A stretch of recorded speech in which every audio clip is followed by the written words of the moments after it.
अभी आप सुन रहे हैं करहारा से राजा को। मिक्स बाय कोलू ऐश्वर्या। कवना बदरिया में छुपनी सूरज देव उगे में कोइनिया बेरजी हो। भूखल पियासल तिवई जो हेली रहिया हाली से करी नाया जो रजी हो।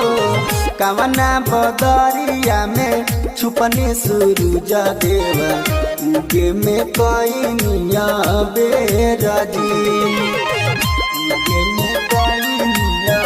डीजे राजा राज, डीजे राजा राज, डीजे राजा राज,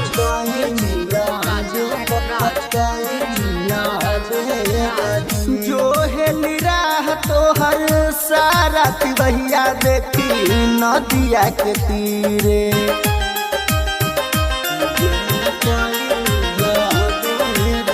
फाड़ के बदरिया बाबा दर्शन देखाई होई गईले फजीरे।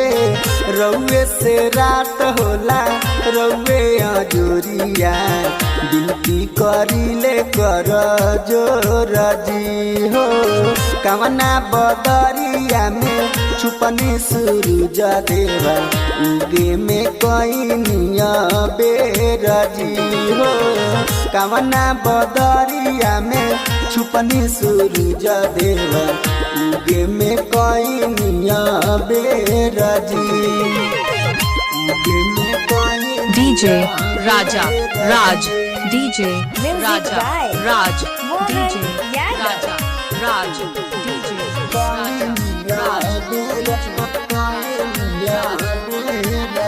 थाकल नजरिया राउर रहिया निहारे बाबा दर्शन देखाई।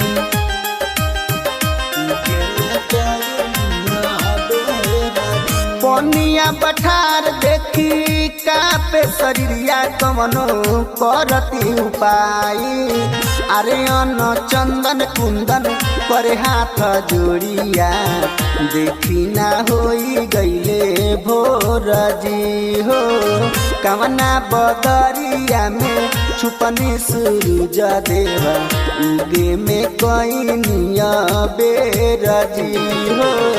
कवना बदरिया में छुपनी सूरज देवा उगे में कोइनिया बेरजी।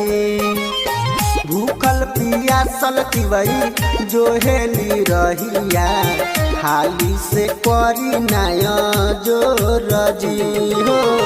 कवना बदरिया में छुपनी सूरज देवा। अभी आप सुन रहे हैं करहारा से राजा को।